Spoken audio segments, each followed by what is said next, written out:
you in part by Old National Bank, your bank for life. By Kite Home Center, where they help you help yourself. By Robert John and Associates. By King's, nobody beats King's deal. By Pepsi, the taste that's generations ahead. And by WFIE TV. It's the fourth consecutive sellout crowd here at the Cincinnati Gardens. Tonight, Midwestern Collegiate Conference basketball. The 22nd Xavier Musketeers play host to the University of Evansville. Hello, everyone. I'm Dean Webster. Alongside tonight is Dan Katz. And Dan, the Musketeers, awfully tough to play here. A very good team, rated in most everyone's poll. And mainly it's because they've got two very big guys inside. That's right. They've won 27 in a row here. They're really tough to beat. Tyrone Hill and Derek Strong are the main men. Tea time with Tyrone Hill. He averages 20.9 points a game and 13 rebounds a game. Derek Strong, 14 points a game, 10.5 rebounds a game. Tyrone Hill had a great game against the Aces back at Robert Stadium. Derek Strong, on the other hand, didn't have such a good game, and the Aces are hoping that the same holds true here tonight. That would help them a lot. What will the Aces have to do tonight against Xavier to stop them again? Well, the Aces are definitely going to have to dictate the tempo. They're going to have to play it at their own pace. But I was talking to Woody Wilson before the game. He said if the Aces get the break opportunity, they're going to have to take advantage of it. They're going to have to shoot really well, too. All right. We're coming back with the introduction of players and the opening tip-off. We're in Cincinnati, where the Aces will get ready to take on the Musketeers, and we'll be back with that player introductions and the first half tip-off right after this.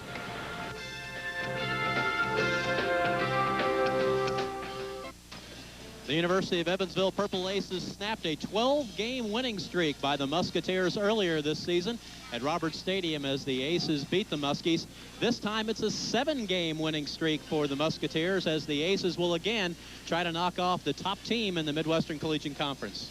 And unfortunately, Dean, for Xavier, they've got the revenge factor going. They lost to Evansville, of course, last month. They'll be thinking about a little revenge there.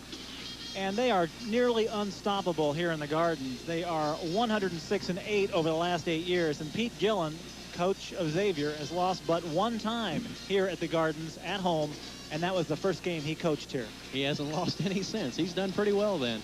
What does Evansville have to do tonight? I mean, they've got to, you know, we talked a little bit in the pregame about, you know, worrying about the tempo, but I mean, there's more than Tyrone Hill and Derek Strong on this team. Well, they're going to have to hope that the outside shooting for Xavier is not very good. And that's what happened the first game. That's what happened the first time. You just don't think it's going to happen twice, but maybe it will.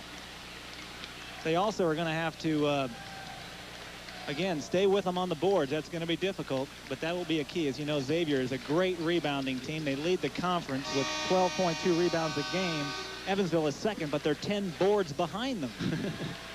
Gentlemen, welcome to the Cincinnati Gardens for tonight's contest between the University of Evansville Aces and your defending Midwestern Collegiate Conference champion, Xavier University Musketeers. And now let's meet this evening's starting lineups. First, for the Aces from the University of Evansville. A 6'5" sophomore forward from Cincinnati, Ohio, number 34, Chris Mack. A 6'7" senior forward from Baltimore, Maryland, number 42, Ryan Hill. A 6'9" junior center from Lafayette, Indiana, number 33, Mark Jewell. 6'4" freshman guard from Columbus, Ohio, number 5, Shaka Chandler. And a 6'1" sophomore guard from Stoneford, Illinois, number 20, Scott Schreffler. Evansville's head coach is Jim Cruz, and his assistants are Steve Bennett, Kurt Sarth, and Woody Wilson. And now, ladies and gentlemen, your Xavier University Musketeers.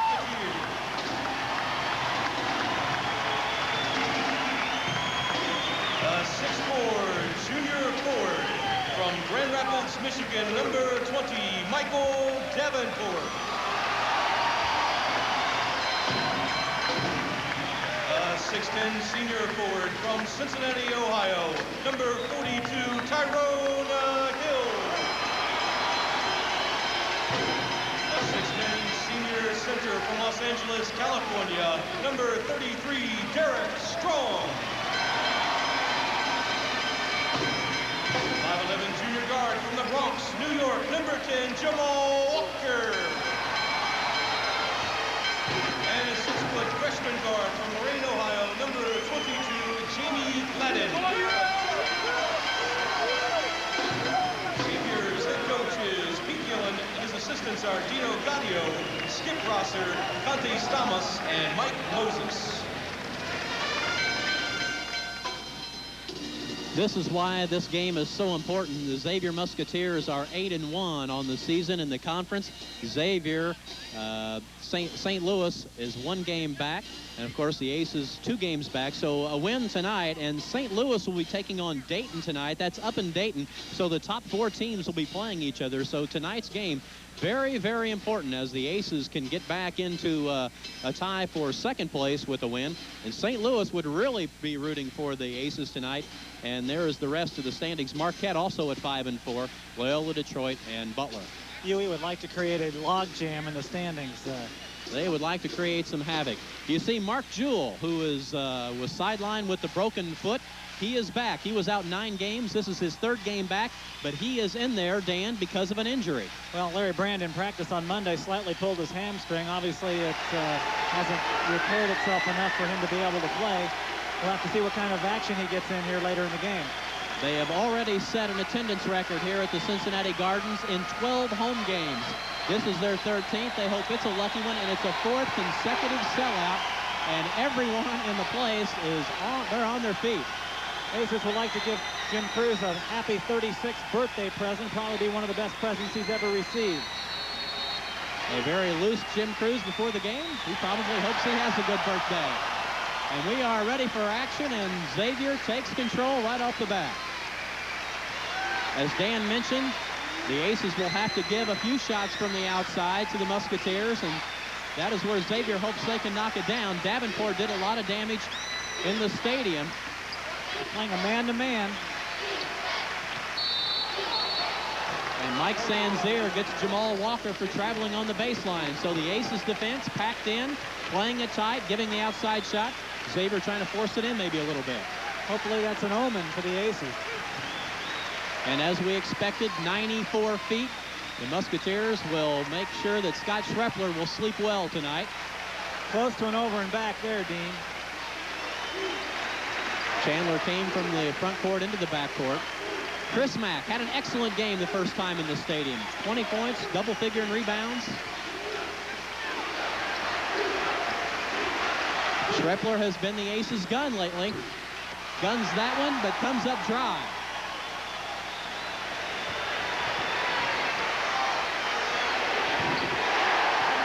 Jamie Gladden already has more points now than when they played in the stadium the first time. Gladden with the first 2 points of the game, and the Musketeers jump on top. Xavier really tightening up the defense, and a near steal by Walker.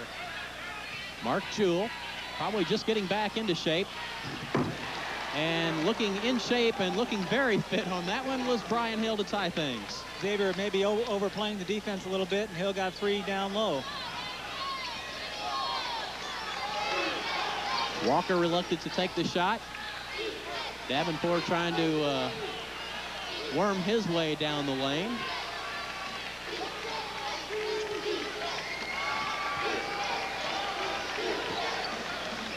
This is Davenport. He's not afraid to shoot it from outside.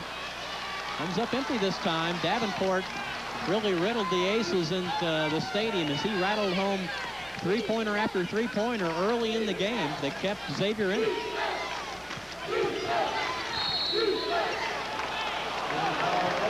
And Rip Hatfield says that is a foul on you, Jamal Walker.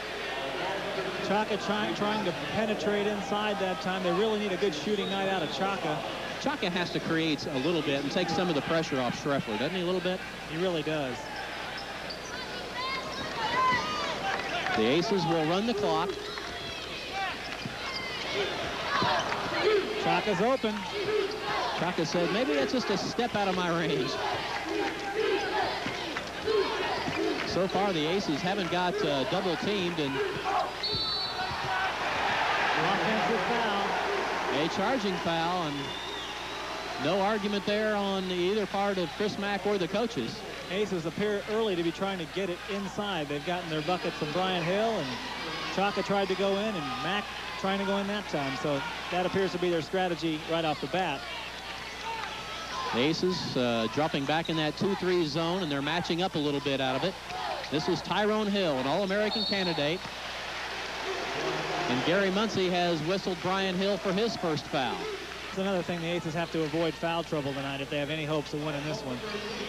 There's no doubt we'll see Sasha Hoopman, the big freshman. There is a play again where... Got him on the hands.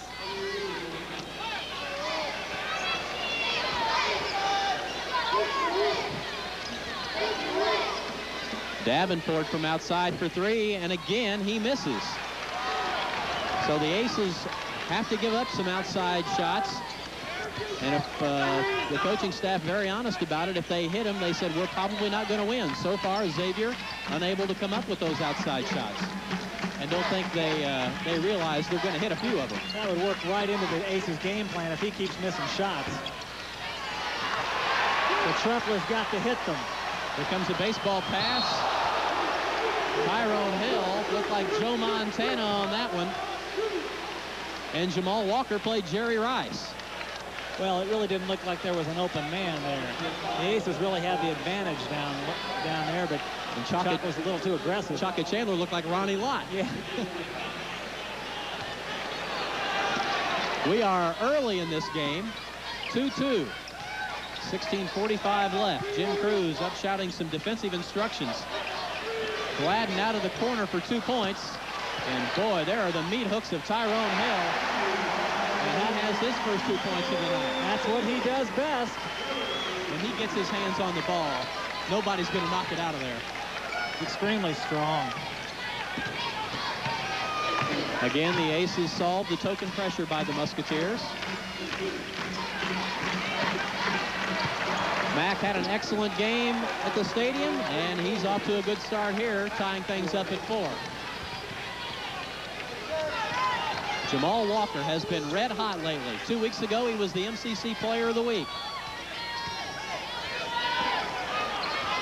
He did not shoot the ball very well against U of E in game 1 of these two teams. They played 3 times last year, Xavier having the 2-1 advantage. Tyrone drives the lane. Great move. And he has 4 points. Aces are definitely giving up the outside shot, but so far they've missed him. Oh! There is what the Aces coaching staff said. When there is an advantage there, we've got to take it. And Hill did. Chaka getting it up on the board. Gladden again, a little reluctant to take the outside shot, and with all the other offensive arsenal that's there, it's easy to see why. Davenport for his 3rd three-pointer of the game, and this time he hits it, and the Musketeers take a 9-6 lead. Well, Davenport averaging 14 points a game, so he's going to get his. Chris Mack says, let's get this thing across the 10-second line.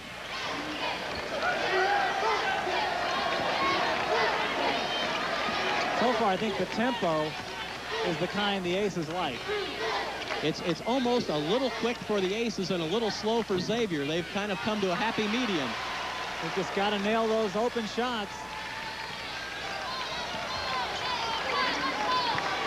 Gladden this time not reluctant to take it, and he misses. They're letting him have it. There is no doubt the Aces will give up that outside shot to Jamie Gladden, and so far Gladden reluctant to take it and finally pulls the trigger and comes up empty. Great pick. And Tyrone Hill should have shouted out a pick call there, and Jamie Gladden just leveled Brian Hill. You can see, comes over Hill, just stands right there and knocks him to the floor. We have 14-15 left in this game, and the Aces trailed the Musketeers 9-6.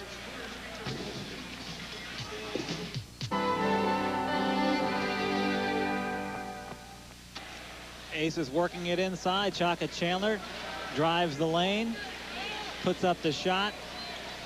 Missed, but there's Brian Hill right there for the slam. The Aces taking advantage of what Xavier will give them. Hill, 4 points on 2 jams. Tyrone Hill, 4 points to lead the Musketeers. The Aces only shooting 43% on 3 of 7. Xavier, 4 of 8 for 50%. Derek Strong has entered the game now. He's in there with Williams. Williams checks in for Tyrone Hill. He's getting a breather. The guards are the same. And Gladden and Walker. That was a bad pass. No call. Oh, my. Aces might have got away with a break there, Dan. Yeah, it looks like it. Crowd doesn't like it. But Chalk on the other end really forced the pass. Trepler in position. And then it's really hard to tell when the ball goes out. Brian Hill hitting a pull-up. Great pass by Schreffler. Brian with 6 points. He has 6 of the Aces' 8. They're really playing off Jamie Gladden. It's interesting. He's wide open. It's interesting to see the Musketeers substituting Tyrone Hill so early. Bringing in Aaron Williams. The second foul on Shaka and the 4th on the Aces. Aces can't afford, as you said, to get into any kind of foul trouble. It's kind of hard to believe they took Tyrone Hill out. He had 4 rebounds, and those were the 4 rebounds Xavier's had. So Pete Gillen is saying something to him right now. He must have obviously not liked something he was doing. Jamie Gladden with his 3rd point of the night and gives X a 2-point lead.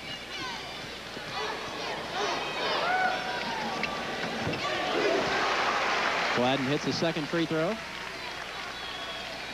He's a 76% free throw shooter. And Xavier again with the full court pressure. They would like to force some turnovers out of it, but it's basically just to speed up the tempo a little bit. I think Schreffler got away with a walk, but maybe that was a makeup call. Sasha Hoopman will check in, and Mark Jewell will probably take a breather. Mark's still trying to get back into playing shape. Being out 9 games and I guess about 4 or 5 weeks, that'll really take it out of you. No doubt. Aces with 3 turnovers, and they certainly need to cut down on turnovers if they hope to win. Aces trailing it by 3, 11-8. Xavier with the ball. This is Derek Strong. A strong-looking shot there. Nice stroke. And it's 13-8. Schreffler working on Gladden. Breaks the 10-second line and works on Williams. That's an awfully smart play there. Great play by Schreffler. There were bodies flying by him left and right. Looked like one of those video games when you're playing the car and Too bad he didn't convert it. He did get the foul on Derek Strong, and that's Strong's first. And they said he wasn't shooting. Said it was on the floor, so no shots will be taken. We knew we weren't going to see Tyrone Hill stay on the bench long. He made his 64th consecutive start tonight. He's played a lot of games. He has started 109 out of the 115 games he has played here at Xavier.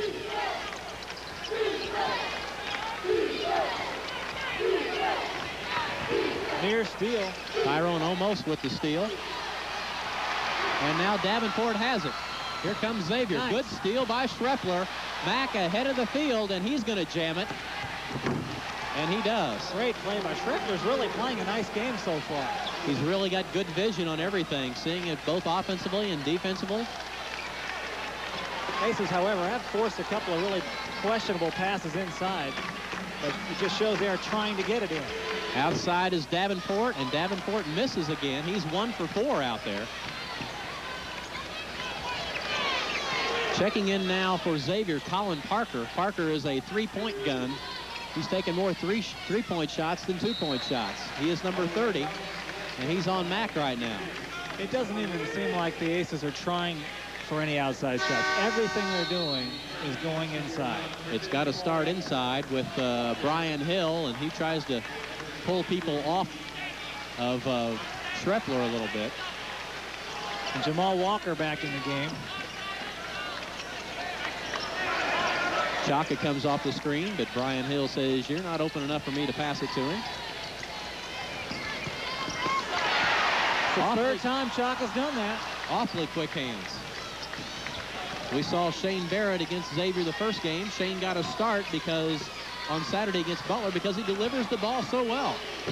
This is Parker outside and can't get it. Williams with the tip, and the tip in, I think, goes to Davenport. Aaron Williams, a freshman, has done very nice things for Xavier so far. So the Aces turning the ball over a little bit now. Xavier has a lot of good athletes and very quick hands. Nice play by Sasha Hoopman. That's an excellent, you know, that whole play there is made by the entry pass. Sasha just turned and puts it in off the glass. It's nice to see him hit his first shot. Maybe it'll give him a little confidence. And Davenport now reluctant to take the outside shot. This is Walker. He gets inside. Oh, what a play by Davenport. Oh, my.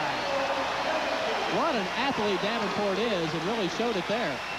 That got the crowd going. And now you do something positive on the offensive end and then come back and make a silly foul.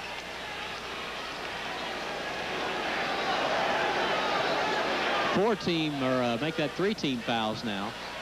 That is 4. Davenport has his first. And we've got timeout again. Right now we have a 5-point advantage for Xavier, 17-12. And we'll be back right after this.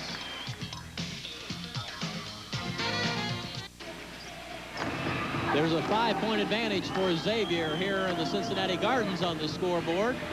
Up at Dayton, it's a different story as St. Louis leading Dayton. It too by 5, 42-37. That's at the half. St. Louis leading Dayton by 5 at the half. So we want to keep our eye on that game. St. Louis would need to win there with an Aces victory here over Xavier. That would put St. Louis tied for first place, and that would make the Aces the sole beneficiary of second place. Here's that follow bucket by Davenport, and it got the crowd going. Davenport 7 points so far. Hill leads the Aces with 6. Aces have really improved their shooting, though. They're up to 60% on 6 of 10, but most of their buckets have come from about 3 inches in. We've had a few jams, and we had mentioned that on Saturday, Shane Barrett got a start because he delivers the ball to Scott Schreffler so well, and Shane has entered the game for Chaka Chandler. Nice move by Mack. And Mack just seems like he plays well against Xavier. He's home. He's in his hometown, so that may good point. Incentive. He's probably got a lot of friends, and I know family here. Saw his mom and dad before the game. Loose ball picked up finally by Parker. Mack played some great defense on Tyrone Hill that time. Strong and Hill. Great. Hill doubles down with Chandler on Strong, and that's what the Aces are going to do. Musketeers' 3rd turnover, and they played some great interior defense. Hoopman really tough inside. Strong has really had a tough time against the Aces. You can see him just shuffling his feet. And he's shoving Hoopman back. And Tyrone Hill with the reach will pick up a foul. That is his first. Probably pretty unusual for him to get him that far out. Yeah, 15 foul. I think Pete Gillen said, "You're big guy. You're 45 feet from the bucket. Yeah. Let's get a foul when you're 4 or 5 feet."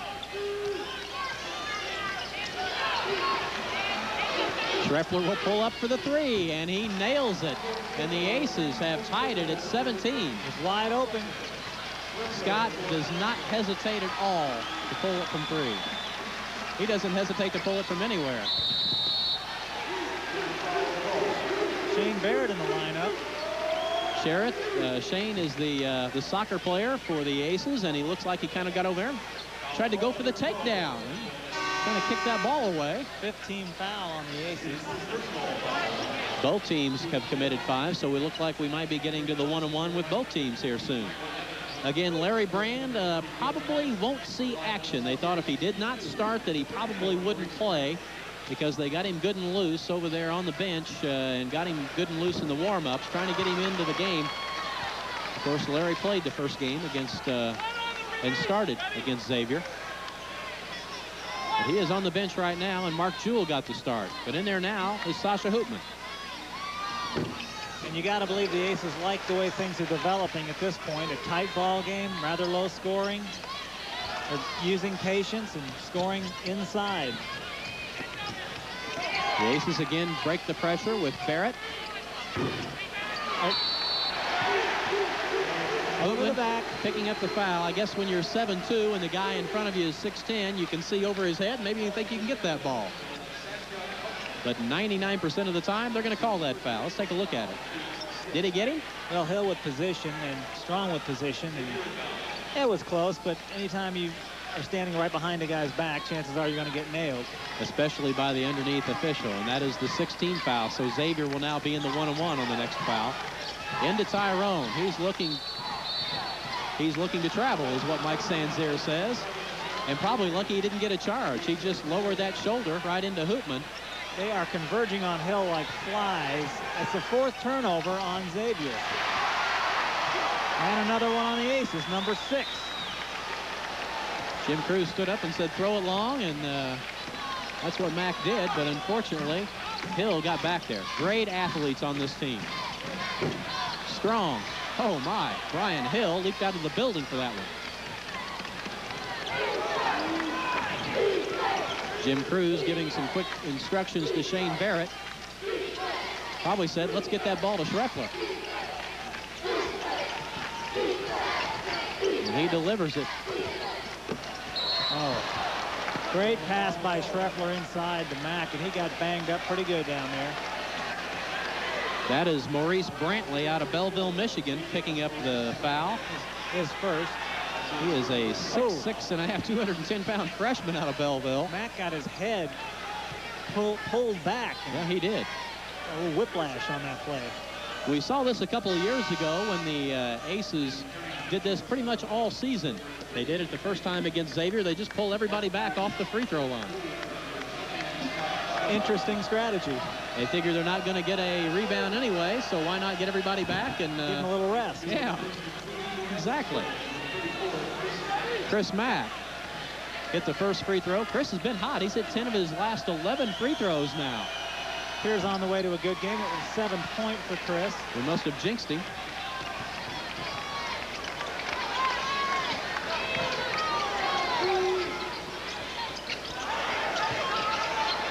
Into Hill again.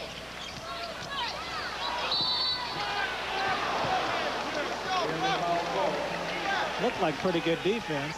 Sure did. And Jim Cruz thought it was pretty good defense, too. Mike Sanzier with the call. There must have been about 4 people between Sanzier and where the foul was committed, but Mike says that was a foul. He left his feet. That's probably what got him. Second foul on Mark Jewell.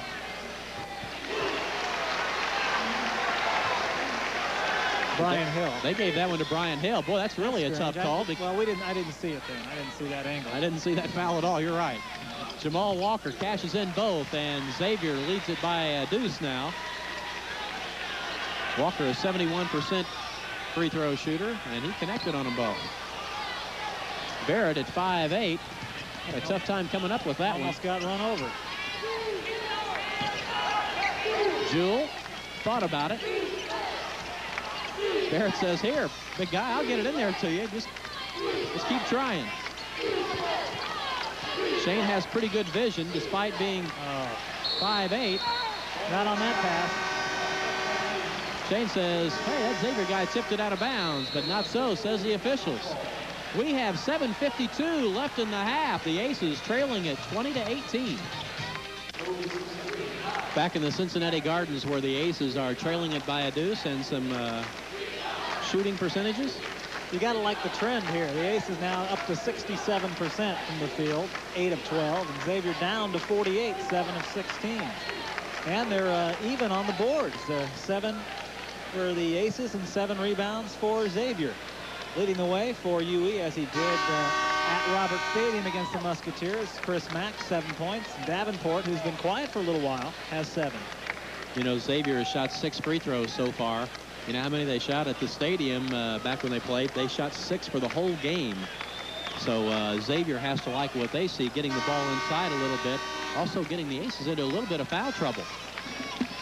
Because Brian Hill has a couple, and so does Chaka Chandler. Well, that's something they're going to have to, just coming down the stretch of the first half here, avoid the fouls. And Chandler checks out, and Schreffler is back in. Crowd trying to get with it a little bit. They are all over Tyrone Hill. Mack, Schreffler didn't see Mack, and Mack with the steal. Mack really tried to get the outlet pass to Schreffler, and Scott didn't see it. You're right. Mark Jewell, when he is set, will take that outside shot. Didn't feel like he had it that time. That was a tough shot. Almost looked like he got shoved a little bit. That's almost where Brian needs to take that extra step and just go on up and jam it. Yeah. There's Tyrone off the baseline. And the All-American candidate pops it home, and Jim Cruz stands up and says, who's got him there? Yeah, he'll score from there most every time when he's open, and he has 6 points.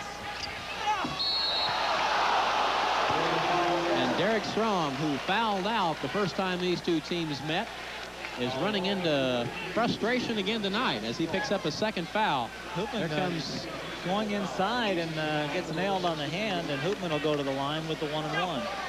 Or would that be a 2-shot foul? He's going to shoot 2, you're right. Sasha's free throw shooting percentage, 63%. Not too bad for the big guy. And a very unique form on the line as well. See, the Aces have used it prior to this year with Olaf Bopp. Maybe that's helpful for the big guys. Well, they're closer to the basket than most people.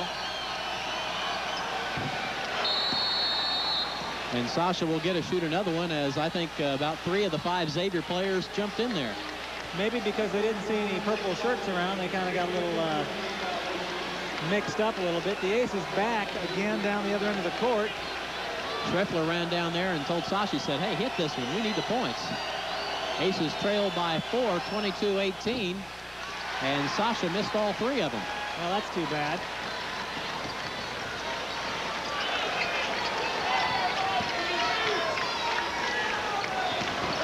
Boy, did Walker get up. Nice shot. And a nice arching shot over Schreffler and Sasha Hoopman. He's got 4, and he can definitely get up high.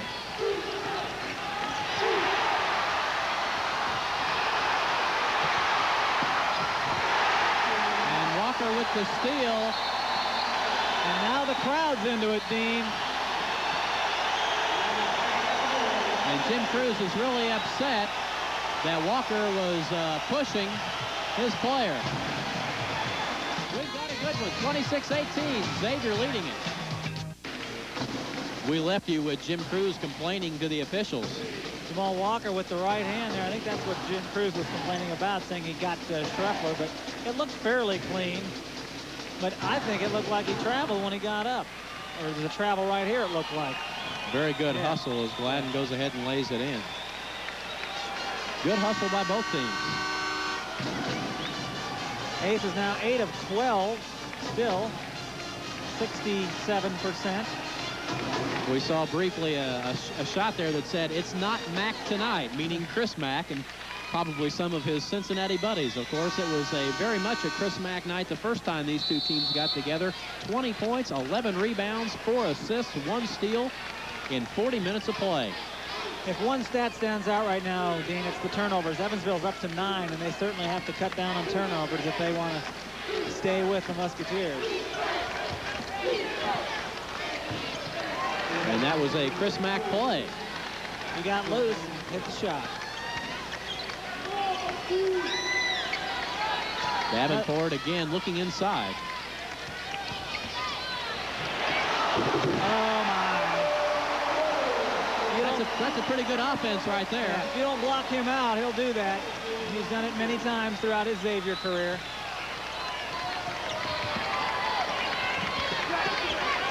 You saw Xavier let Sasha Hoopman go down the floor that time before they came back and got him. Xavier I wouldn't call him a Loyola Marymount type about giving up shots. Although they beat him. But they sure did. But they really want to force things. They really want to pressure you. They want to try to get you in an up-tempo game. And they are in the midst of a 10-2 run right now.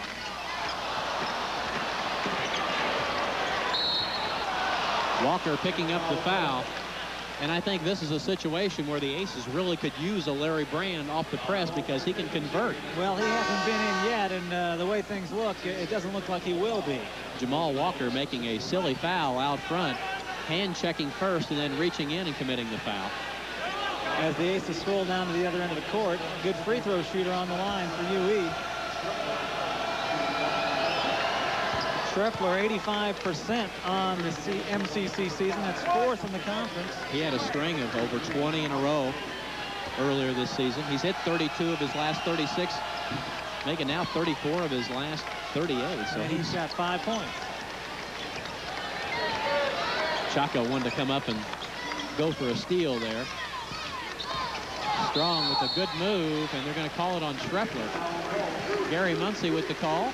Well, when he got held up in, or Brian held up in the air, that's when he made his drive inside. So that's when the play was lost as far as the Aces are concerned. Jim Cruz with his head down on the bench saying, what do we have to do to seal off that inside? And you saw Mack was there. He was trying to draw the charge. Derek Strong, a very strong individual. Pretty good free throw shooter, too. On the season, Derek Strong. What is he, Dean? 53 of 87. So, not too bad. 87%. We'll get it. Hill. Out to Schreffler. Scott says, somebody cut and get open. He says, I'm open. And right down 2 for Scott Schreffler. Nice stroke. 7 points for Schreffler. And the Aces are hanging around. They're only down by 5. 29-24. Davenport from outside. And again, he draws a blank from out there. And again, Xavier kind of flat-footed underneath there. And Sasha Hoopman rips the board. Hill outside to get Tyrone Hill out there with him, keep him away from the boards. That may be part of that plan. Schreffler comes out and is his release. Chaka not bashful about it. Puts it up and they're talking it over, the officials. And Mike Sands there. Good piece of officiating there. Rip Hatfield wasn't sure. Asked for help from Mike Sands there. Mike says, hey, that's purple ball. Of course, it's always a good call if you're an Aces fan. Pete Gillen didn't like it. He didn't think that was a good call, did he?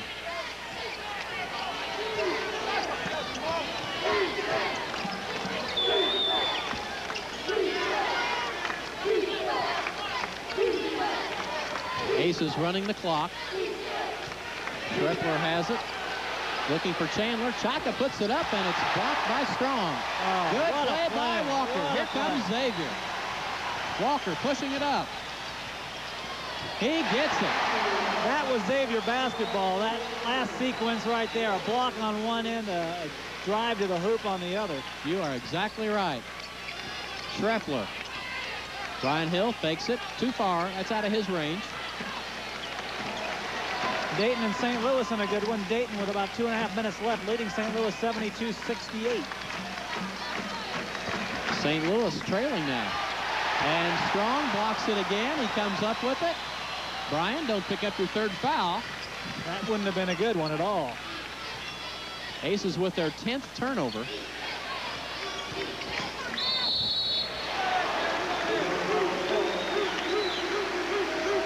This first half can't get over soon enough, I think, for the Aces, because it seems like Xavier's trying to stretch the lead here. Take a look and see how Chris Mack committed that foul. Well, it's pretty hard to tell. They're going to give that to Chandler. And that'll be the 3rd on Chaka. He may be coming out, and Shane Barrett's going to come in for him, it looks like.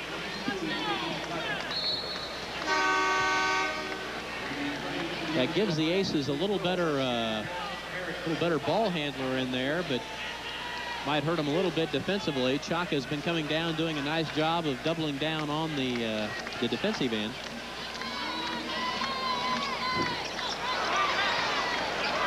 At halftime, we'll talk to Mike Sheridan of the Basketball Times. Also, Mark Tomasic, who used to be assistant sports editor of the Evansville Press. He is now here in Cincinnati working at a newspaper. Well, Schreffler tried to hit a cutting Hoopman, and that ball went right by him. And that is 11 turnovers, and that is way too many for one half of basketball. Not the happy look of a birthday boy right there.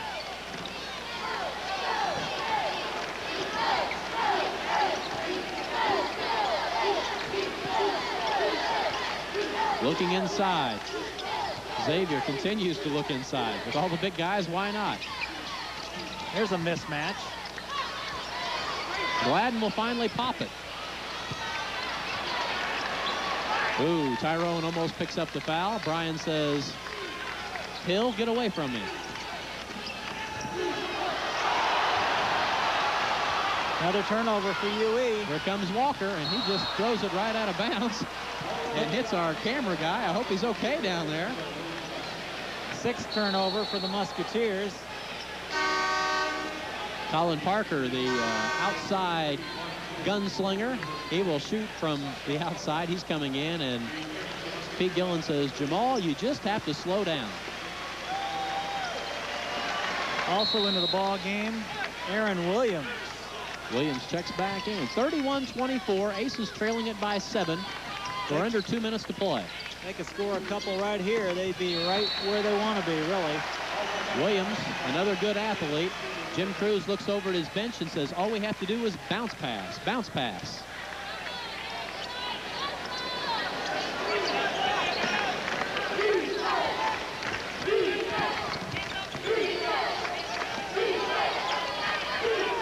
Gladden is on Schreffler, and another turnover. About the 4th or 5th bad pass forced in the middle.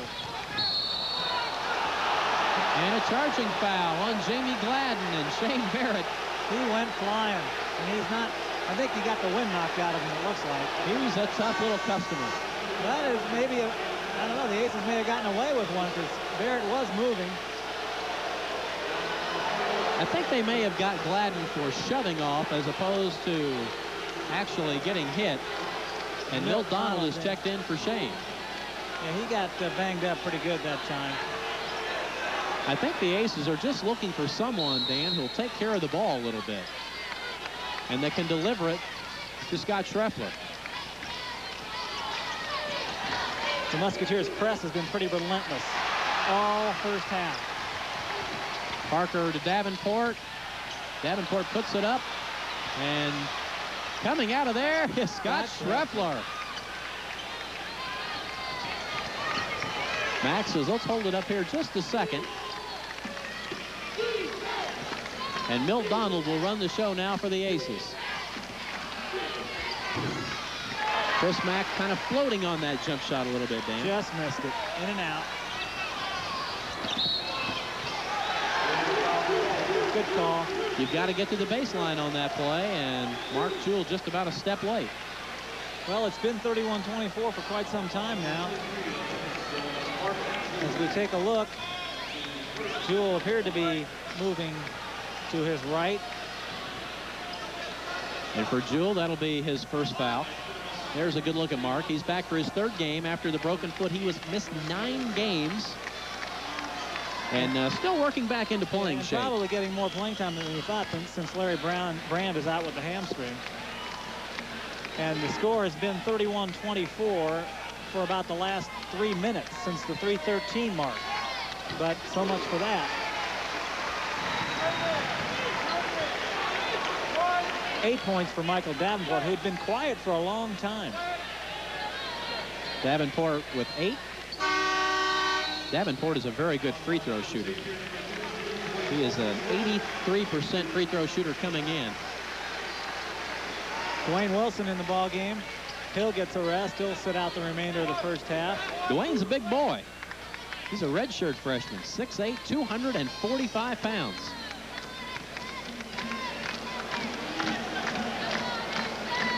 Davenport will try to give Xavier their biggest lead of the night, and does. 33-24. Aces trailing it by 9. Wonder if they'll hold it for one. There's about a 2-second difference with the shot clock and the game clock. And they nearly had a turnover. Chris Mack looked up and pointed with one finger. We don't know if that was play number 1 or one shot. It looks like the Aces would just as soon take one here. And I'm sure this guy would like to be the one that takes it. I think a three-pointer at the buzzer would be ideal right about now. I think the Aces would probably take that. 8 seconds on the shot clock. 2 seconds difference on the game clock. 2, 1. Jewell gets it off in time. And no shot is going to count there. We are at halftime in the Cincinnati Gardens, where a sellout crowd is seeing the Xavier Musketeers leading the University of Evansville Purple Aces by 9, 33-24.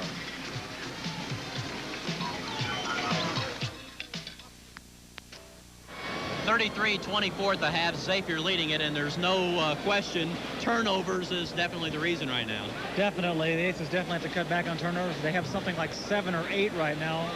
But on the plus side, I think the Aces have got to be happy. They're down by 9, which, of course, they'd like to be closer. But the tempo, I think, pretty much has been dictated by the Aces. They let Xavier run a couple of times toward the end of the first half, but the Aces really are in a pretty decent position, all things considered, right now. Xavier not able to hit the outside shot. That had to have been a key for the Aces to even stick around for a while. They've been letting some of their guys wide open for shots. They've missed a few. Plus, they've missed a couple of cripples down low. Real close shots they've missed, so that's good news for UE. I guess the answer for the Aces is take care of the basketball in the second half. Yeah, that'll be something Jim Crews will obviously stress in the locker room. Cut down on the turnovers. They forced a lot of passes inside, which were slapped away.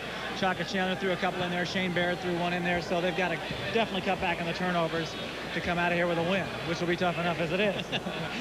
We have made mention that the Xavier Musketeers are ranked in almost every poll, and of course that brings out a lot of writers who come in and talk to these guys. And Mike Sheridan of the Basketball Times is with us, and he is of course, doing a story on Xavier. And Mike, what are your impressions of Xavier? You're here doing a story on them. They looked pretty good the first half. Yeah, they played at a nice tempo. They were able to dictate what they wanted to do, more so than getting into Evansville styles of play, and they got it up and down the floor, which is what they want. How many games do you get to see during the course of the season? About 50 or 60, I would say, in different spots around the country. And you get to see a lot of MCC play, don't you? Yeah, I do. We're based in Detroit, so that gives me a chance to see a lot of MCC stuff, and then occasionally trips like this as well.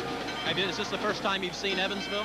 Yes, it is the first time for both Evansville and Xavier tonight. What are your impressions of the Aces playing without Godfrey?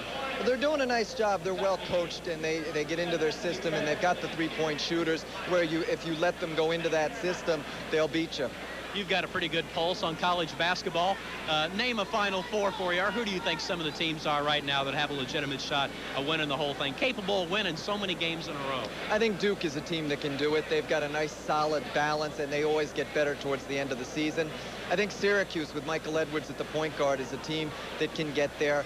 Georgetown you certainly have to consider as well. I think someone out of the Big Ten will get there. I don't know, maybe Michigan or Illinois. Whoever can survive. Yeah, basically. And Illinois has got a nice team, too. So there's any number of teams. Even a team like Minnesota could get there, too. And UNLV is a team you got to look at also. Are you doing a story just on Tyrone Hill, the Twin Towers, or just Xavier? Primarily Xavier. Obviously, Tyrone and Derek are a big part of that, but primarily Xavier, and the way they've been able to stay in the top 20 and keep the program in the national scene somewhat, whereas a lot of times when you beat a Missouri, as they did a couple of years ago, you'll see a team fade like a Siena and go back to where they were before. Pete Gillen and these guys have been able to keep it up, and that's impressive. What are your impressions of the conference? It's getting better. I think Dayton and Marquette have helped immensely. Kevin O'Neill's bringing in a lot of talented guys for next year for Marquette. They'll be very tough. Dayton is getting better. I think that style of play with that Jim O'Brien has brought in is very conducive to exciting basketball. And I think I think both of those add a lot. And teams like Detroit will come on, and you've got the established powers like Xavier and St. Louis and Evansville. Mike, thanks for stopping by. Always a pleasure to see you. Dean. And I'm sure we'll see you down the road again. Very much. It's a 9-point advantage right now for Xavier, 33-24. When we come back, we'll have another special guest, and I'm sure you'll remember Mark Tomasic. He's now here in Cincinnati, used to be with an Evansville newspaper, and we'll talk to him and have some more second-half activities, or more halftime activities, and to tip off the second half when we come back. Who's Your Millionaire? Saturday nights at 6:30, only on WFIE-TV, Channel 14. Back in the Cincinnati Gardens with me now is a guy very familiar to Evansville people, especially if you took the Evansville Press a few years ago. Right. Mark Tomasic now working as a sports editor here for Cincinnati. Got to be fun to see the Aces again after all those years of covering them. It's a lot of fun, Dean. I've been following them since I left Evansville, and the job that Jim Cruz has done has been outstanding. We were talking before. You had the first sit-down interview, the first one-on-one with Jim Cruz after he got the job. What was that like? I was so impressed with him right then. He was all business, very bright.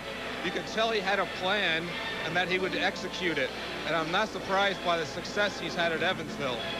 What are your impressions of the league? You get to see the best team in the league play occasionally here in Xavier. What are your impressions overall of it?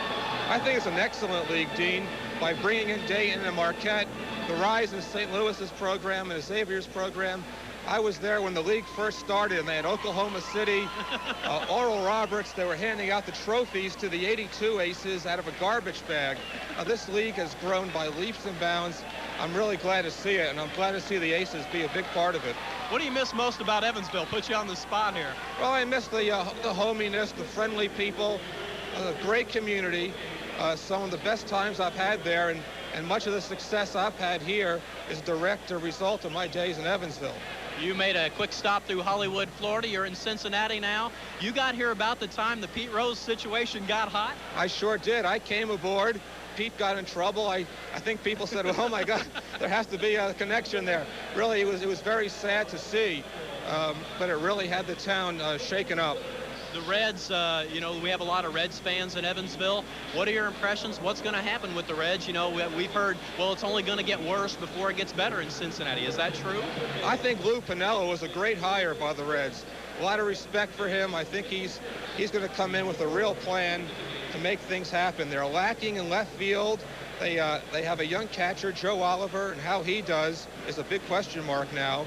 And, of course, can Rob Dibble and Randy Myers together make up for John Franco? Those are the key questions.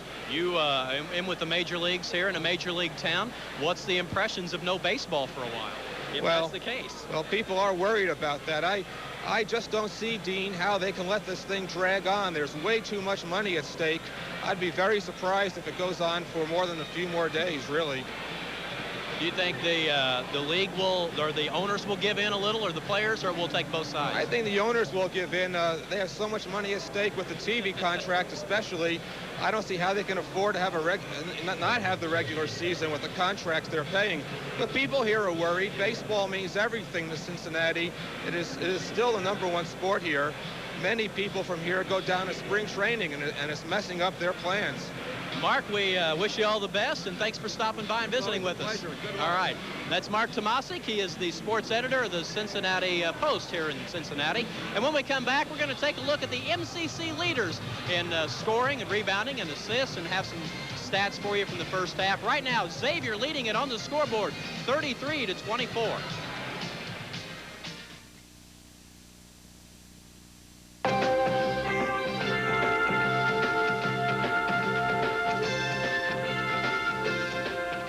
Tonight's game is being brought to you in part by Old National Bank, your bank for life. By Keister's, your hardware store and more. By Deaconess Hospital, the right decision. By Unical. And by WFIE-TV.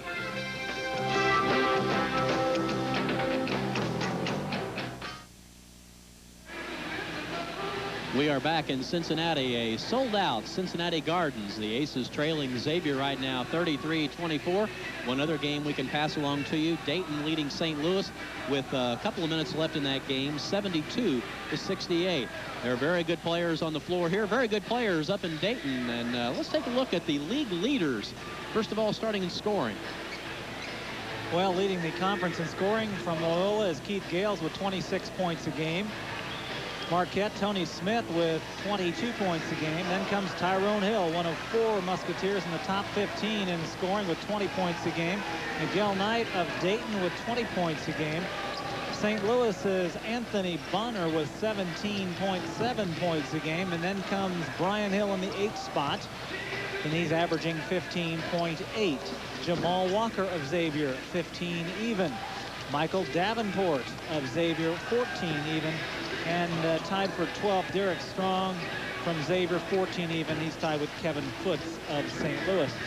Checking out the rebounders, Anthony Bonner of St. Louis, 13.3 per game. Tyrone Hill, a little under Anthony Bonner with 13.1. Derek Strong, the other half of the Twin Tower, 10.5. Keir Rogers of Loyola with 8.7. Anthony Corbett of Dayton, 8.7. And Chris Mack of the Aces down in 7th place with 6.7 rebounds a game. Moving over to the assists, Tony Smith of Marquette with 6.7 to lead the conference. Miguel Knight, 6 assists per game. Charles Newberry of St. Louis, 5.9. Scott Treffler of the Aces, 5.8 a game. Jamal Walker of Xavier, 5.6. And then a couple of aces in 8th and 9th. Chris Mack with 3.6, and Chaka Chandler of the Aces, 3.5 assists per game.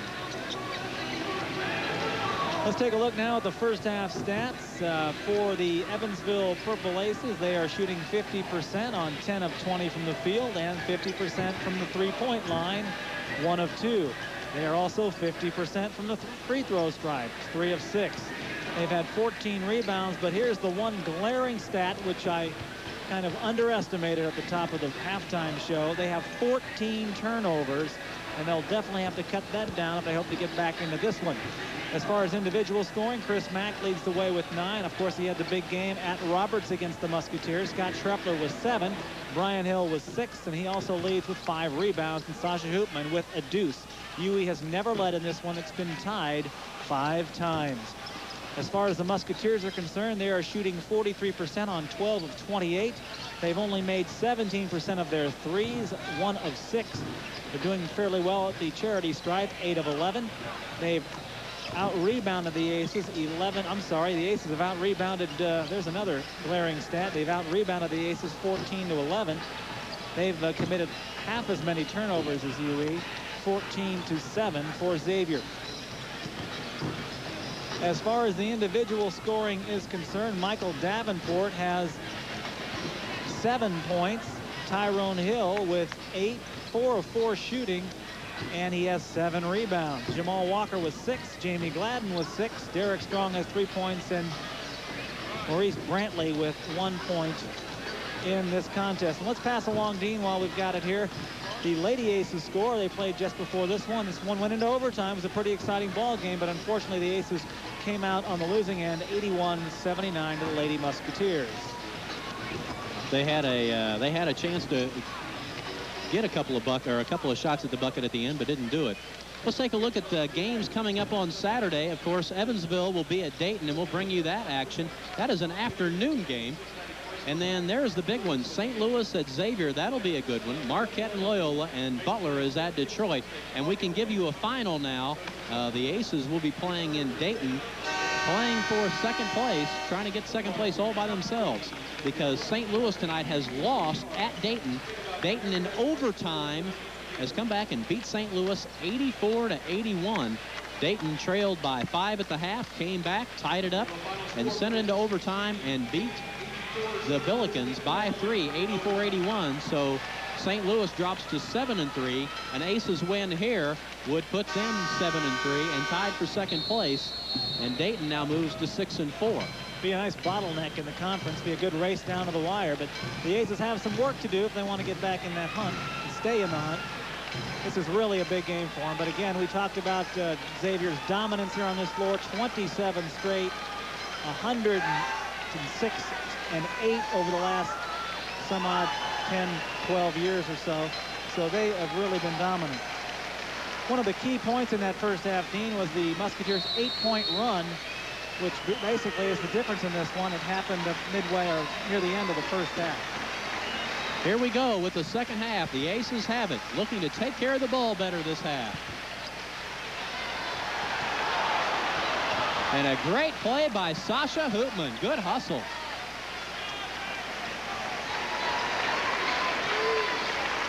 Sasha with a couple of points and a couple of rebounds in that first half. Shaka missed a couple of short-range jumpers in the first half, and he misses another one here in the second. You get into a jumping match down there for the rebound with Tyrone Hill, you're going to lose. That's right. Chaka now 0 for 4 from the floor. A couple of easy shots for the Aces they missed. Derek Strong goes up and hits it. And Strong has his 5th point. Well, it could have been a 7-point game, now to 11. That's a major turnaround to start the second half. Hopefully the Aces can pull off a little bit of a run, but not with another turnover. Mack gets it right to Derek Strong. And you always want to come out and start the second half and get the tempo set your way. And Strong just takes it right away from Hoopman, and it comes out, and went off of Strong, I believe, out of bounds. Off of Strong, you're exactly right. And Hoopman says, holy cow, that guy's big. Here comes the Aces, and here comes Chris Mack. The Aces, as you said at halftime, Dan, have committed way too many turnovers. 15 now for the game.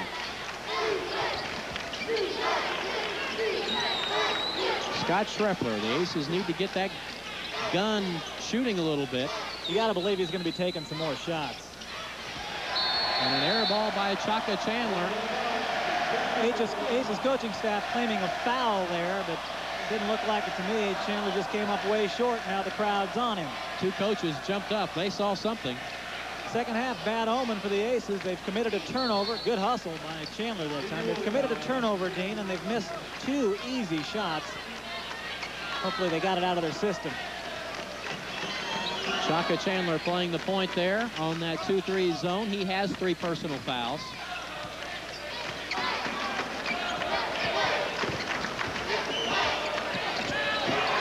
And a bucket inside. Great shot by Davenport. Michael got open. And we're up to 13 points now, and the Aces had better cut into the lead or it could be all over. And again, an Aces turnover. And that's going to be Xavier ball. And Jim Cruz says, I think we better talk things over. So, just 2.5 minutes into the second half, and already Xavier is taking control. It is 37-24.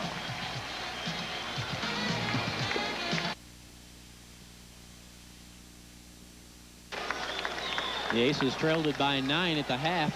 4 points by Xavier has increased the lead to 13, 37-24. And the big reason for that, the Aces committed 2 more turnovers to open up the second half, and they're also 0 of 3 shooting.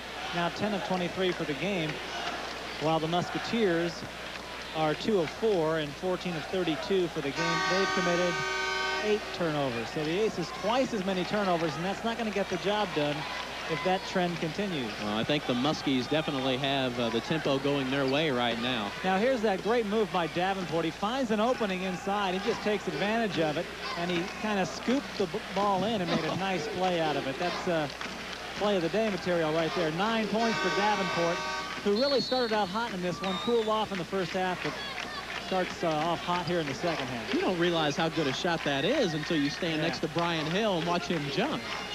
He's 6'7" and can leap over the rim.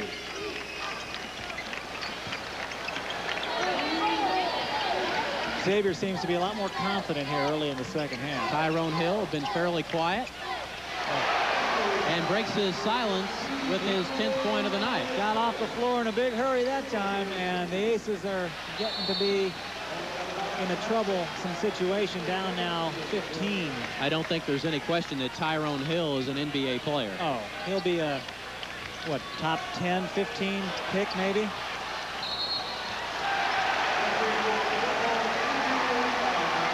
And the Aces lose it again in the backcourt on the change of possession, and Jim Cruz can just scratch his head and wonder what has happened.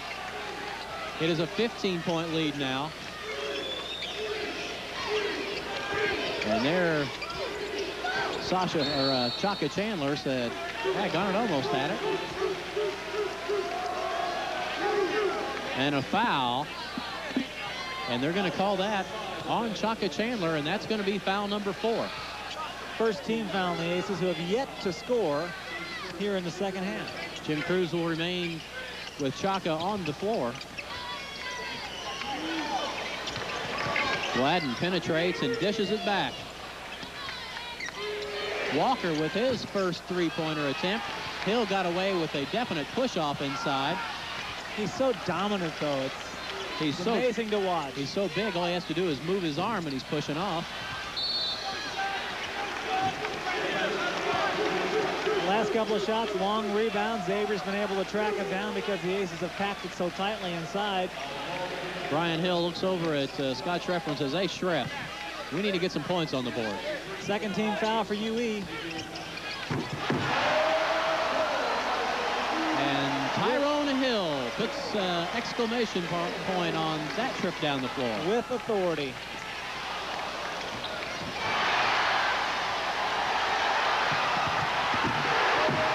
And Derek Strong says, I can match that. And it's now 19, 43-24. The Aces have gone 3.5 minutes without scoring. Brian Hill, a senior, brings it across. Says, let's not get too excited. Crowd's into it now. Aces trying to slow it down, get a shot. They need a bucket right now. Brian from the baseline, and he connects. Well, the Musketeers were on a 10-0 run. That's the Aces' first points of the second half, and it came about 4 minutes in. It's 4 minutes and 10 seconds to deliver the first blow. Strong working on Mack, and Hill working on Hoopman, puts it up a little short, and Chandler gets the loose ball. Well, there's plenty of time, but the Aces just have to make sure they hit all their open shots. And take care of the basketball. That has been the main problem with the Aces tonight. Turnovers. Mack from the baseline. Too hard, and Tyrone Hill, surprise, surprise, with the rebound. Here comes Walker. He wants to push it, and that's a charging foul. Tyrone Hill has 10 rebounds in this one so far.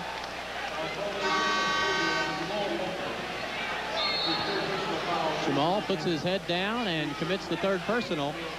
And Mark Jewell will check in for Sasha Hoopman. Well, Tyrone is a lot quicker, obviously, than Sasha. And Sasha really wasn't getting the job done so far early, so maybe Jewell will be a positive replacement. Derek Strong checks out of the lineup, and back in is Aaron Williams.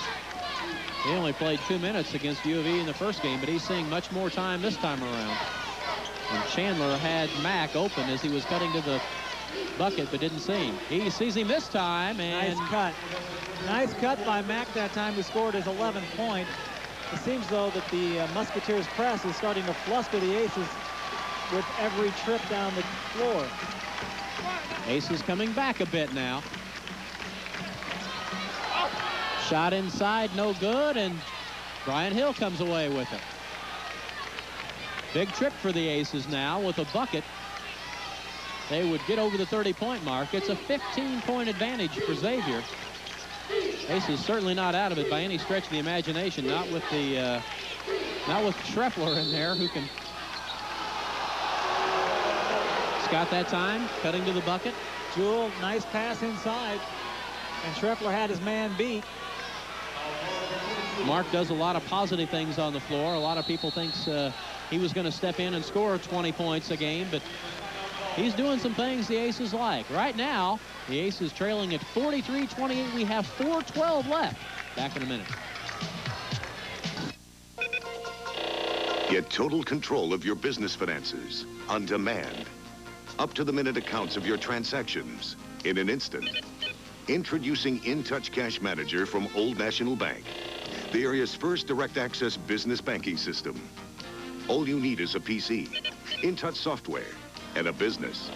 Your bank is now open. For more information about InTouch, see your Old National banker at your bank for life. You know what drives me nuts about the tri-state area? It's not the weather, it's not the traffic, it's the radio stations. Check it out.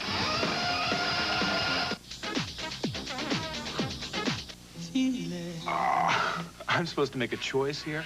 There is one radio station that plays the best of classic rock, the old and the new. Stones, Led Zeppelin, The Who. Like this. It's still fun to rock and roll. 94.9 WRBT.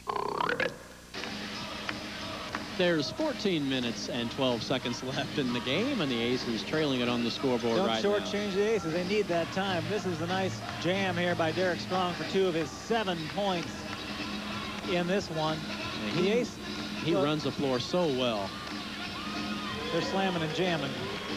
He just turned 22 last Friday, and he would probably like to get 22 points. It's birthday time around here. Jim Cruz having a very unpleasant birthday so far. He probably wasn't real happy when he saw the schedule and saw he was going to be spending his birthday in Cincinnati playing Xavier. Somehow I think his birthday is the least of his worries right now. This second half, Dean, has been a big 10-4. Xavier scored the first 10 points. Evansville the last 4. Nice trend for UE. Hopefully they can score a few more here. Do you think there's any good buddies out there on them?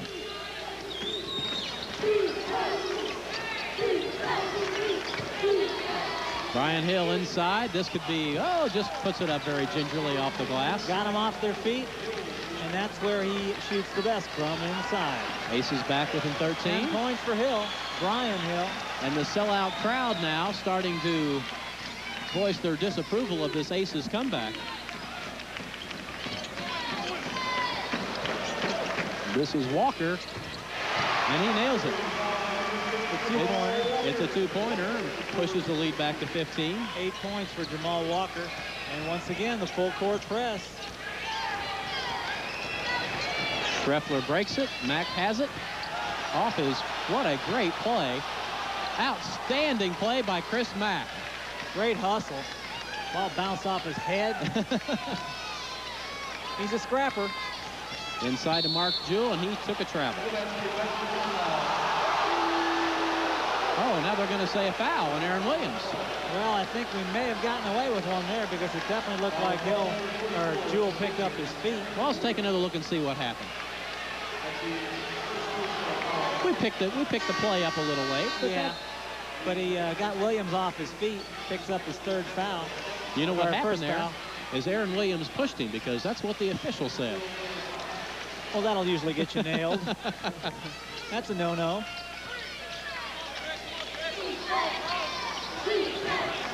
Uh-oh. Mack hits the deck again. Mark Jewell tipping it over Tyrone Hill, and Jewell says, I do not like these odds. 1 on 3. Didn't want to go into the trees that time. Well, Jewell's a smart student. He's no dummy. Aces are pretty good about knowing their limitations.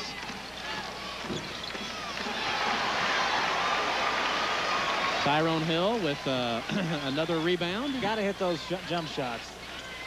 Got to hit those. Walker again. And Jewell with the board.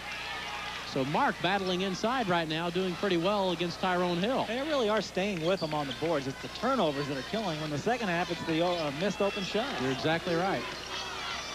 Schreffler backs up and jacks it up there. Now he doesn't usually miss those. And again, where were the purple shirts underneath the basket? Near steal by Hill. Tyrone out to Davenport, and Pete Gillen says, let's run play number 6 and see what that brings. This is Brantley, and he throws it away. Here comes Chaka. Chaka and Brian Hill, and nice play. Another easy bucket for Brian Hill. Chaka gave the ball, delivered the ball at the right time to Hill for the easy layup. Pete Gillen said, I want some time run off the clock as Derek Strong waits to re-enter the game. UE slowly creeping back in. Walker decides not to pull the trigger this time, but Davenport will.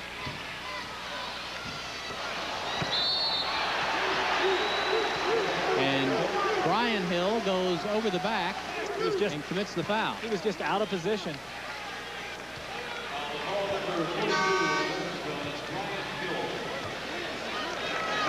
Jamal Walker got inside of him that time, and Jamal's a pretty good offensive rebounder. Kind of snuck inside.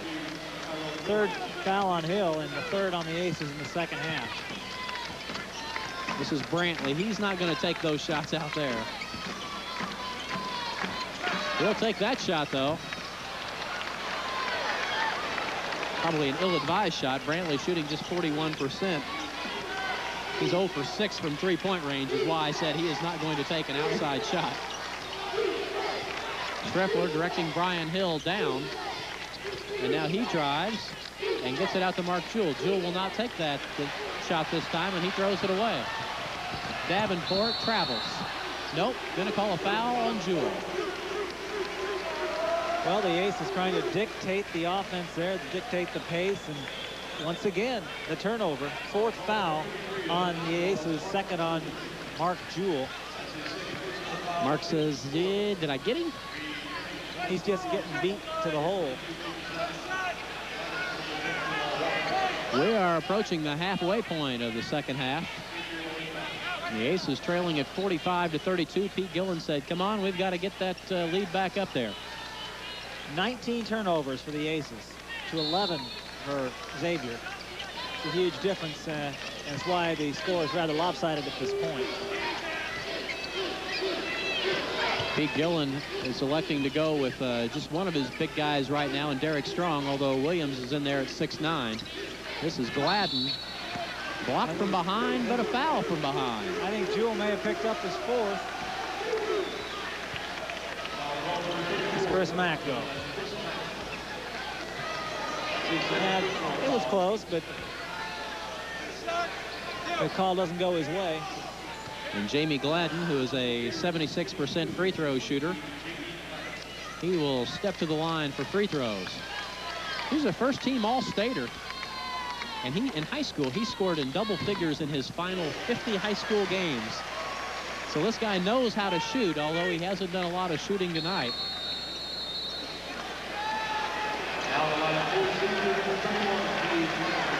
And Dave Miner, the transfer from Indiana University, checks in, seeing his first action tonight. And Michael Davenport will check out. Miner has really gone into seclusion for this team. He really played a lot last year, but his production and minutes played really down this year. That was the first trip to the free throw line for either team in the second half. Gladden connected on both.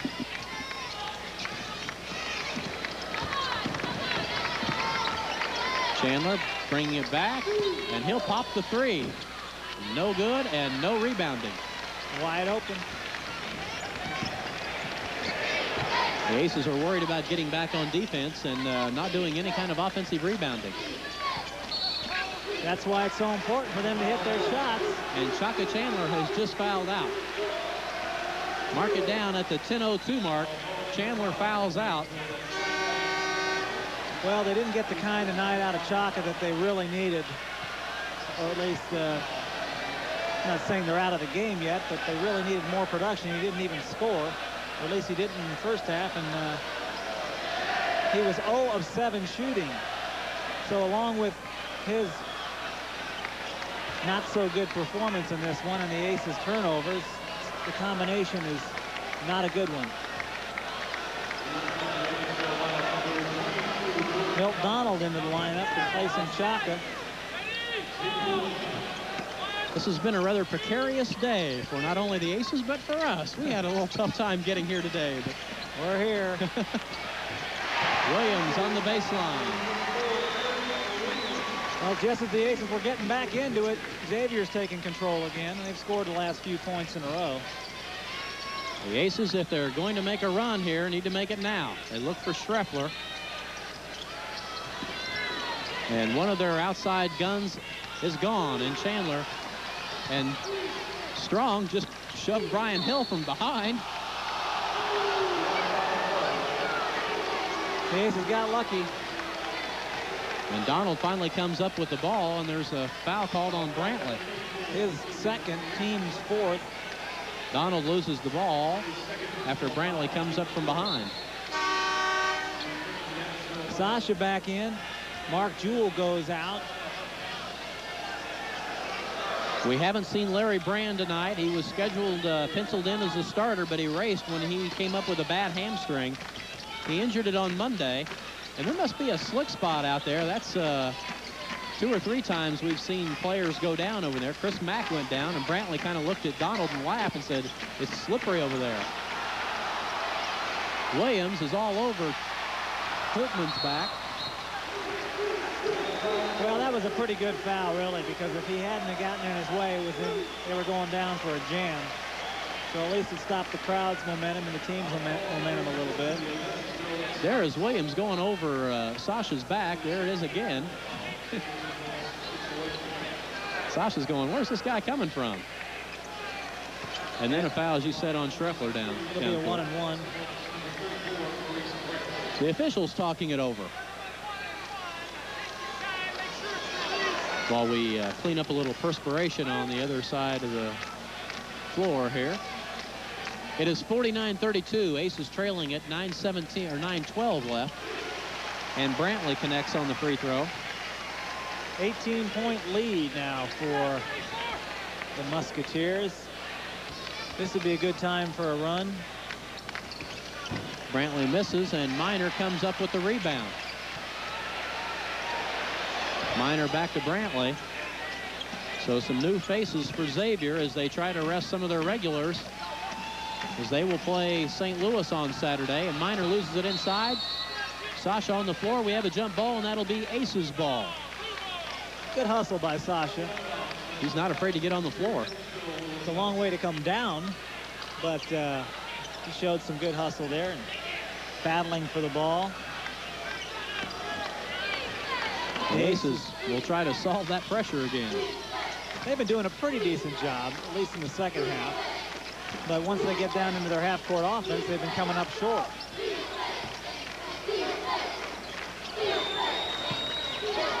Brian Hill off the front of the rim. We have another college final to pass along to you. Kentucky has upset LSU tonight, 100-95. Well, they played at Rupp Arena, but what are you trying to say, Dan? Well, you know, at home, Kentucky's tough. Oh, okay. Even if they are having a down year. And LSU, though, a ranked team, so I guess you'd have to consider it an upset. A big win for the Cats. A lot of people say Rick Pitino doesn't have any talent down there. Bunk, he's got some pretty good players down there. We didn't hear about their confrontation. Pitino and Dale Brown at the beginning of the game. They had one in the first meeting. We don't know what happened at this time. The Aces here, trailing it on the scoreboard, trying to make a comeback here. And Scott Schreffler says, move down, Milt, and I'll give you the ball, and he did. Donald running the show out front with Brantley on him. Good defense by Xavier. Brian Hill with a short little baseline jumper and gives Scott Schreffler a great assist on that. Great job by Schreffler. Got Xavier in the air and dished it off for the easy shot. That's their first bucket in a while. 14 points for Brian Hill, and that's a travel on Dave Miner. Well, Miner, who likes to play the piano and sing, probably singing the blues right now after that call. Tyrone Hill coming back in. Right now, the Aces trailing it by the score of 50-34. We have 7:56 left to go in the game. We'll be back in a minute. We listened in to Pete Gillen during that timeout, and he said, we've got to play defense. There's the break earlier when Hill got the ball inside.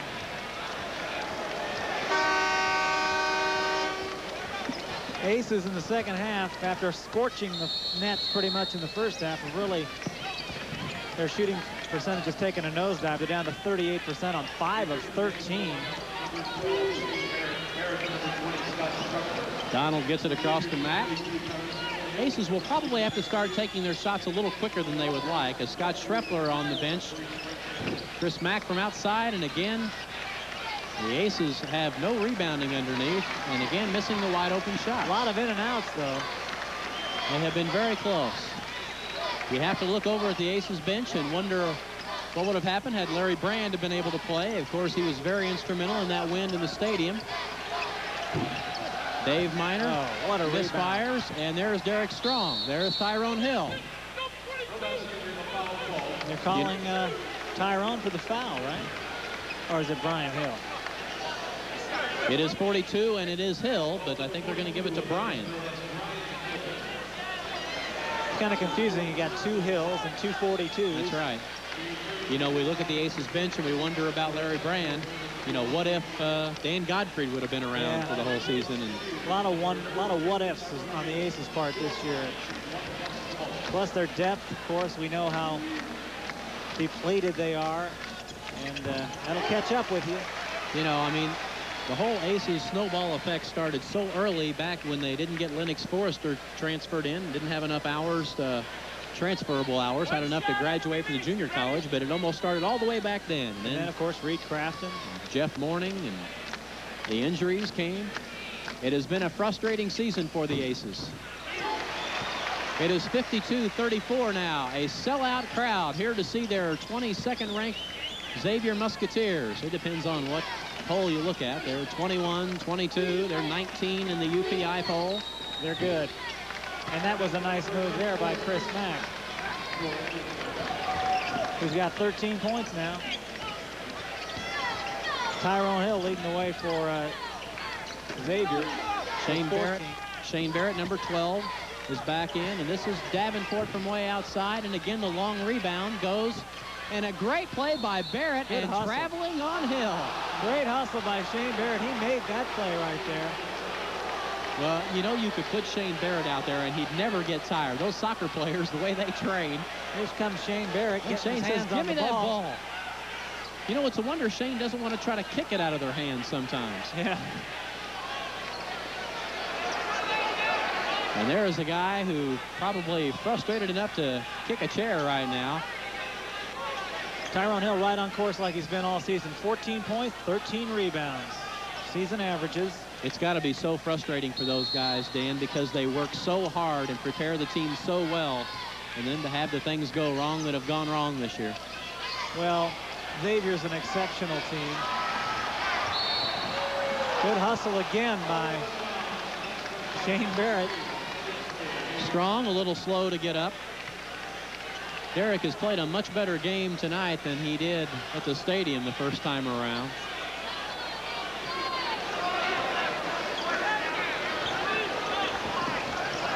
Aces get it into Barrett against Jamal Walker. Here comes the double team with Davenport. And Shane gets it across to Milt Donald. Here's Brian Hill with the free throw line jumper, and Hoopman almost got it over the back right there. But at least he was in there rebounding this time. It's the first time we've seen an Aces player in the offensive rebounding position, I think, the whole second half. There's that good double team. You give up the inside, you give up something on the outside, and Michael Davenport drove past his defensive man and hit the little bank shot. Wide open on the weak side after they converged on Tyrone Hill. Another turnover. A long baseball pass down to Gladden, and Hill's. They're going to count the bucket. And Brian Hill, I believe that's his 5th foul. I think they'll just count the bucket and count and have no foul. No foul. So that would be the Xavier's biggest lead of the night now at 20 points, 56-36. He takes it inside. Hill, they got him for going onto the backboard there.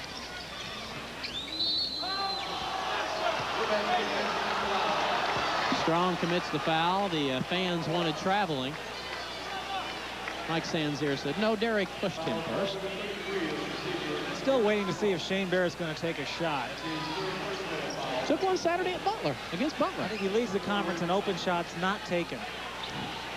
Well, that's not his role on this team. No.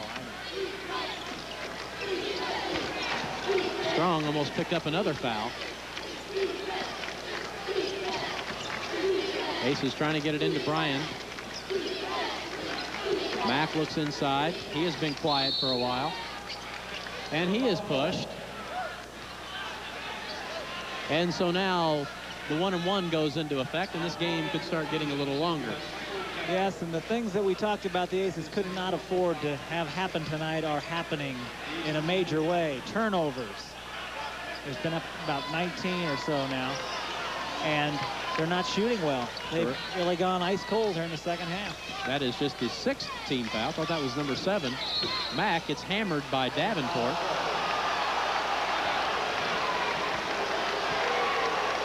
So Davenport called for the foul. That is his 3rd. So Chris Mack will go back to the free throw line.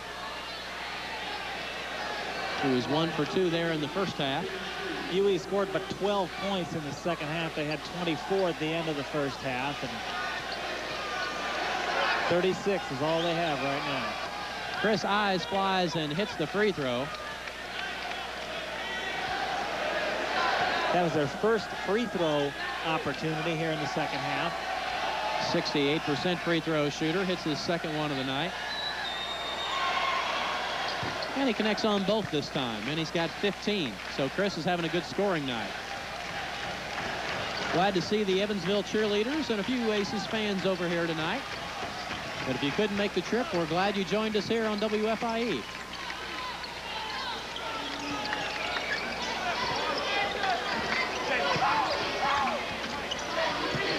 Davenport from way outside hits the three-pointer. That's their biggest lead, Dean. That's 21 points. 14 for Davenport. Donald sets up shop, gets it to Mack, and tried to get it to Mack, and Davenport got in there. And Jim Cruz, it doesn't matter whether they're ahead by 20, behind by 20, side score, he's always up, always coaching, always teaching. Barrett had a shot. Hill inside to Sasha. Sasha stays with it. Davenport throws it back in. And Brian, this could be fun. And Brian Hill says, there's a little of my frustration I'm taking out on the basket. Well, Mack and Brian Hill have had good games. Hill with his 16th point, but haven't had help from the perimeter. And that's what happened the first time these two teams played. As the Aces front line, first time they played, scored 52 of 59 points. And right now, Xavier has 59. That's as many as the Aces scored at Roberts to beat them.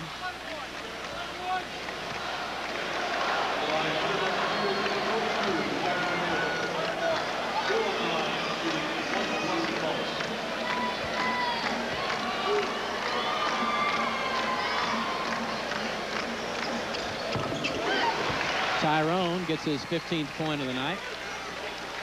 We want to remind you this broadcast of University of Evansville basketball is an exclusive telecast of WFIE TV and may not be rebroadcast in whole or in part without the prior written consent of WFIE TV Incorporated. Tyrone Hill, another double-double. He's been doing that his entire career here. 14 points to make that 15 now, and 14 boards. And Tyrone gets it again. Still below his average, but there's still 4 minutes left. And a lot of the sellout crowd tonight now heads for the exits. They think the Musketeers have this one in hand. And indeed, they probably do. 61-40. 9 o'clock, LA Law. For all you LA Law fans, Mike Blake wasn't able to join us tonight. He's back doing News Watch, and you will see Mike along with David James and Kirk Flagg coming up at 10 o'clock. You can also join Mike Sunday at 11:30 for the sectional pairing show on WFIE.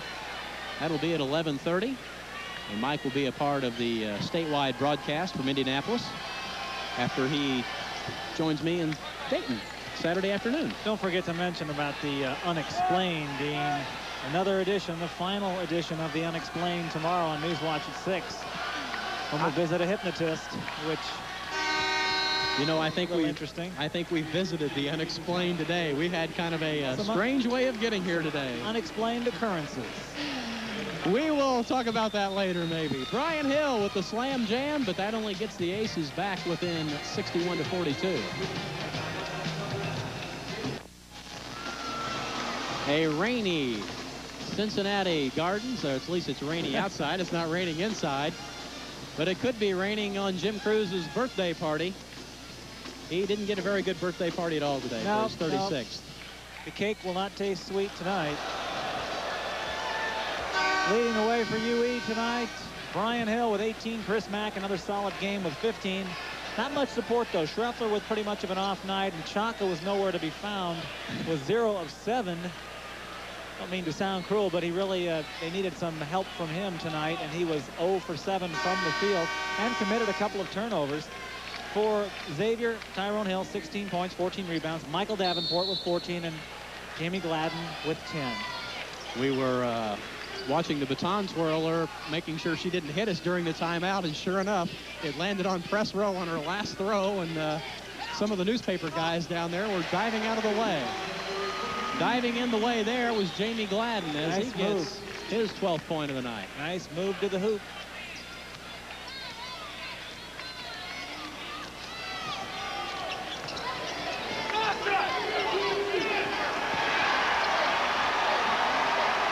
Little rough play inside, and the defense is applauded by Went off of Donald. By the Xavier faithful that's left. Bob Kester will check in for Xavier. And the front line players look like they're headed for the bench. Derek Strong going out.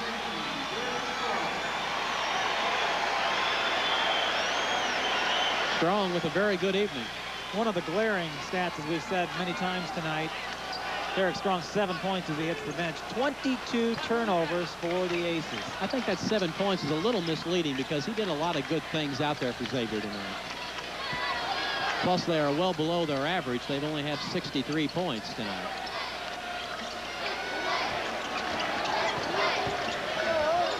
That is Parker. That is Parker's first bucket of the night. And they've stretched it down to 23. That is their biggest lead of the evening as Barrett brings it across. Kester and Hoopman really going at it inside.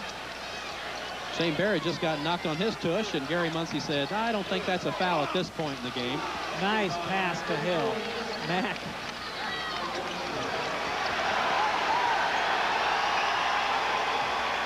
And as soon as Kester got his hands on the ball, the crowd went wild. They like Kester here. He has been very much a role player the last couple of years.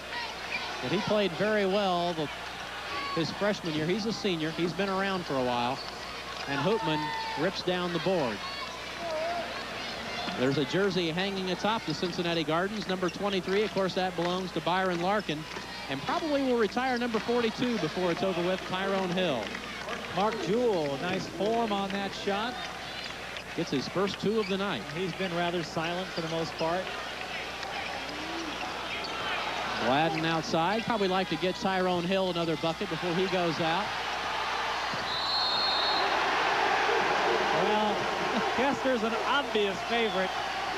They want him to go. They want him to score, no doubt about it. He has scored 1 point this season. And a couple of changes into the lineup. Number 52, Dwayne Wilson, and also number 21, Jerry Butler, a guard averaging 1.9 points per game. Wilson has seen action in every game but 2 this year, and he's back in. Eldridge Bolin now into the lineup, replacing Sasha. This is the first time in 4 games we've seen Eldridge. He has been out 3 and checks in now. And Kester bounces it, and bounces it out.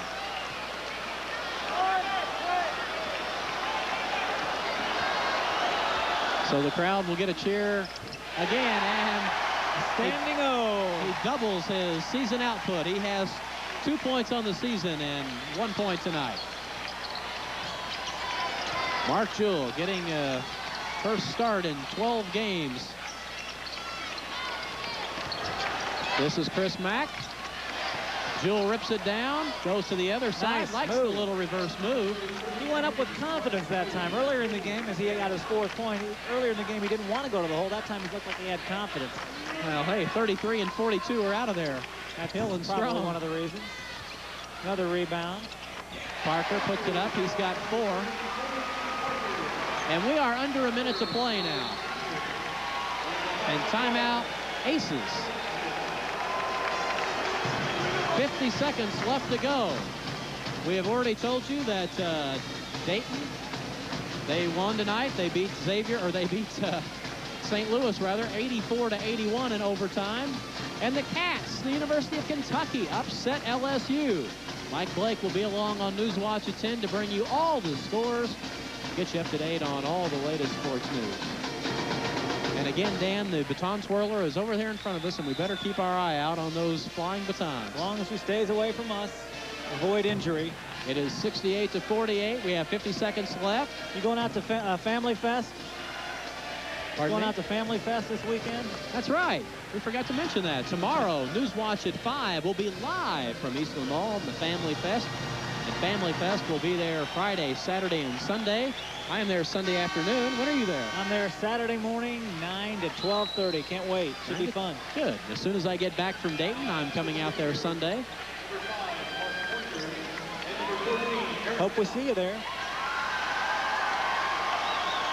Got to meet a lot of nice folks last year. And they played Happy Birthday to Jim Cruz during that last time out. It hasn't been a very happy one for Jim. Didn't see him smile. Jewell dribbles in, takes the shot, and he's got 6 points now. All of a sudden, he's hot. It's a little late, but nice to see him shooting. Jerry Butler's in. And from way outside is Eric Knopp. Once again, Dean, if we can just, as we recap here as the game winds down, the turnovers are what really hurt the Aces, and the perimeter shooting. They just didn't get the perimeter shooting tonight. Jewell looks to bear it inside. Nice dish from Shane, and Milt Donald has his first 2 points. Aces get it back to 16. From way outside, a 3-pointer is Mark Pointer. Pointer had 5 points coming in to tonight, and now has 8. Milt Donald from the outside, and that's the final. From Cincinnati, 71-52. The Aces lose to Xavier, and the Musketeers remain the #1 team in the MCC. And we will be back right after this timeout.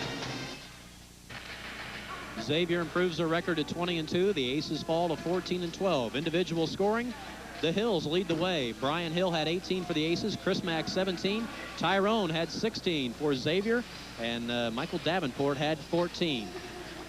Dan, it's been fun. Nice working with you, Dean. Thanks a lot. All right, the final from the Cincinnati Gardens, 71-52. Xavier over Evansville. Good night, everybody.